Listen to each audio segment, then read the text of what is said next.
नमस्कार दोस्तों, मुद्दे की बात में आज बात होगी कश्मीर के पहलगाम में टूरिस्टों पर हुए उस विभत्स आतंकी हमले की जिसने पूरे देश को हिलाकर रख दिया। दिल दहला देने वाले इस कायराना हमले ने हंसती खेलती 28 मासूम जिंदगियों को खत्म कर दिया। लेकिन हमले की आग पर राजनीति की रोटियां सेकने का जो भद्दा खेल शुरू हुआ है, उसकी भी जितनी निंदा की जाए कम है। क्या आपको लगता है कि मानवता को लहूलुहान करने वाली इस नफरत की आड़ में धर्म और जाति की राजनीति करना सही है? कश्मीर घाटी में गूंजी उन हत्यारी गोलियों की तड़तड़ाहट उत्तर प्रदेश के कानपुर में भी सुनाई दी। कानपुर के शुभम द्विवेदी परिवार वालों के साथ कश्मीर घूमने गए थे। आतंकियों ने उनकी पत्नी के सामने ही उन्हें गोलियों से भून डाला। जिन हथेलियों की मेहंदी भी अभी नहीं सूखी थी, उन्हीं हथेलियों में पति की खून से लथपथ लाश थी। शन्या बहू हमारी शुभम की पत्नी साथ में ही थी उसके, और उसने जब गोली मारी गई, अभी फरवरी में ही शादी हुई, तो आप समझ सकते हैं कि क्या स्थिति रही होगी उसकी। उसने कहा हमें भी आप मार दीजिए, तो आतंकवादियों की तरफ से कहा गया कि हम तुमको नहीं मारेंगे, आप सरकार को जाके दिखाओ, बोलो उनको ये कि हमने ऐसा किया। यूपी के सीएम योगी आदित्यनाथ ने अपने सोशल मीडिया पोस्ट पर लिखा, जम्मू कश्मीर के पहलगाम में कायरतापूर्ण आतंकी हमले में जनपद कानपुर के शुभम द्विवेदी जी का निधन अत्यंत दुखद है। आज दूरभाष पर उनके पिता श्री संजय द्विवेदी जी से बात कर अपनी संवेदनाएं व्यक्त की। दुख की इस घड़ी में उत्तर प्रदेश सरकार पूरी प्रतिबद्धता से परिवार के साथ खड़ी है। प्रदेश के संबंधित अधिकारियों को पार्थिव शरीर को ससम्मान कानपुर पहुंचाने हेतु निर्देशित किया है। प्रभु श्री राम से प्रार्थना है कि दिवंगत आत्मा को अपने श्री चरणों में स्थान व शोकाकुल परिजनों को ये अथाह दुख सहने की शक्ति दें। राजा भैया ने हमले की भर्त्सना करते हुए अपने पोस्ट पर लिखा, जिसका कुछ हिस्सा मैं आपको सुना रहा हूं क्योंकि एक लंबा पोस्ट था। मैं अपने पर्यटक भाई बहनों से कहना चाहूंगा कि जब हम अपने बच्चों को गर्मी की छुट्टियों में कश्मीर घुमाने ले जाते हैं तो न सिर्फ अपने परिवार के जीवन को खतरे में डालते हैं, बल्कि आतंकवादी, अलगाववादी, जिहादी ताकतों को आर्थिक रूप से मजबूत करते हैं। इतना ही नहीं, हम अनजाने में ही अपने ही खिलाफ छिड़े जिहाद को अपनी ही जेब से फंड करते हैं। ये एक लंबा पोस्ट है, जैसे मैंने आपको बताया। इसमें उन्होंने लिखा कि इसमें उन्होंने कश्मीर की सियासी पार्टियों को, वहां के बाशिंदों को, सबको कटघरे में खड़ा किया। राजा भैया लिखते हैं कि जिन पर्यटकों की उनके परिजनों के सामने बर्बर हत्या की गई, उनकी पैंट उतरवाकर आतंकवादियों ने यह तय कर दिया कि वो मोमिन है या काफिर। कलवा देखकर, वस्त्र उतरवाकर, धर्म देखने के बाद गोली मारने वाले आतंकियों ने एक बार फिर साबित कर दिया कि आतंकवाद का मजहब होता है। AIMIM के प्रमुख असदुद्दीन ओवैसी ने हमले को मासूम लोगों का नरसंहार और इंटेलिजेंस की नाकामी करार दिया। सुनिए ओवैसी का पूरा बयान। बल्कि ये मैसेकर है और हम नरेंद्र मोदी हुकूमत से इस बात का डिमांड करते हैं कि वो अकाउंटेबिलिटी किसकी है फिक्स करें, डिटरेंस पॉलिसी को अपने देखें। और उरी और पुलवामा से बड़ा इंसिडेंट है और उम्मीद करते हैं कि हुकूमत इन तमाम जालिमों को सबक सिखाएगी। लेकिन हमले के कुछ देर बाद छत्तीसगढ़ बीजेपी के एक्स हैंडल से एक ऐसा पोस्ट हुआ जिसने जख्मों पर मरहम लगाने के बजाय नमक छिड़कने का काम किया। इस पोस्ट पर लिखा गया, एक तस्वीर के साथ लिखा गया, धर्म पूछा जाति नहीं, याद रखेंगे। इस पोस्ट पर सपा प्रमुख अखिलेश यादव भड़क उठे।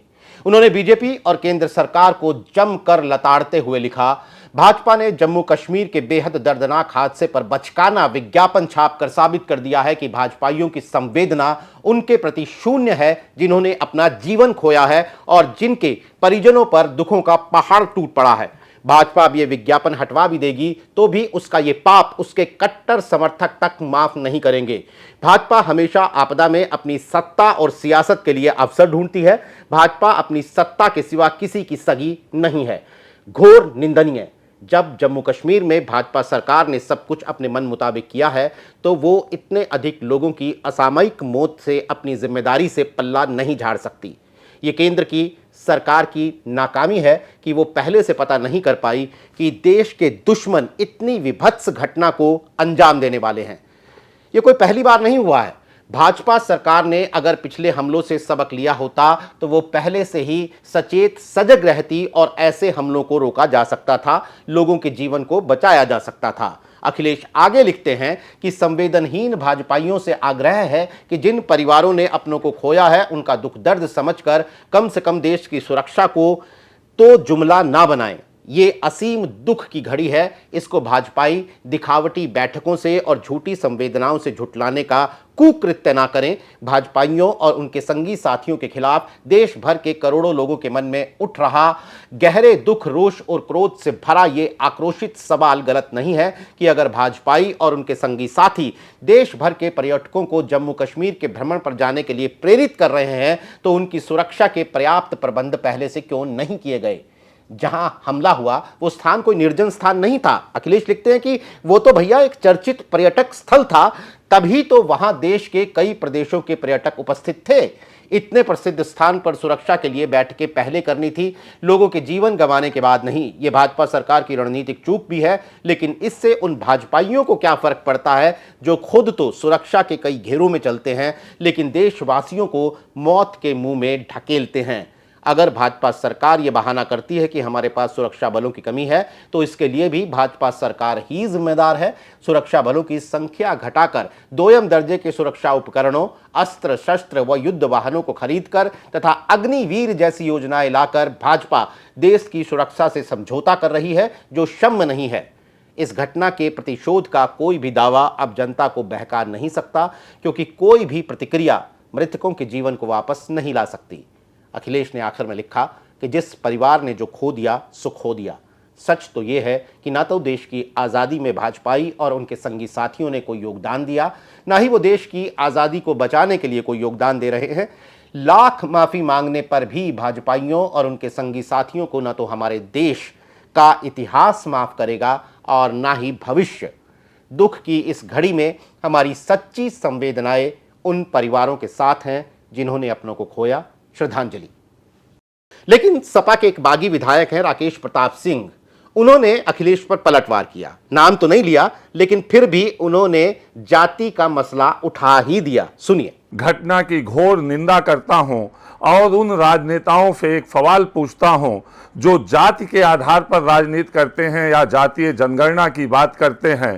पहलगाम में मारे गए सनातनियों की जात बताने का काम करेंगे या पूछने का काम करेंगे या नहीं। केंद्र सरकार ने देश को आश्वासन दिया है कि वो आतंकियों और उनके खिलाफ, उनके आकाओं के खिलाफ कड़ी जवाबी कार्रवाई करेगी।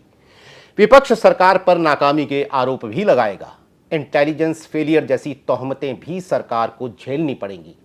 लेकिन जिन्होंने अपनों को खोया है उनके लिए इन सब का कोई मतलब नहीं है। कोई सरकार, कोई विपक्ष, कोई मुआवजा, कोई सांत्वना उस विधवा की मांग नहीं भर सकती जिसने अपने पति को खो दिया। उन बच्चों की मुस्कान नहीं लौटा सकती जिनके सपनों को पूरा करने वाले दुनिया से चले गए। उन माता पिता की झोली नहीं भर सकती जिनकी बुढ़ापे की लाठी छिन गई। यूपी तक इस खौफनाक हमले की आग में राजनीति की रोटियां सेकने का सख्त विरोध करता है। हमारी तमाम राजनीतिक पार्टियों से भी अपील है कि वो निजी स्वार्थों से ऊपर उठकर संवेदनशीलता दिखाएं। मरहूम तो वापस नहीं आ सकते, लेकिन जो जिंदा हैं उनके जख्मों को कुरेदने के बजाय उन पर मरहम लगाएं।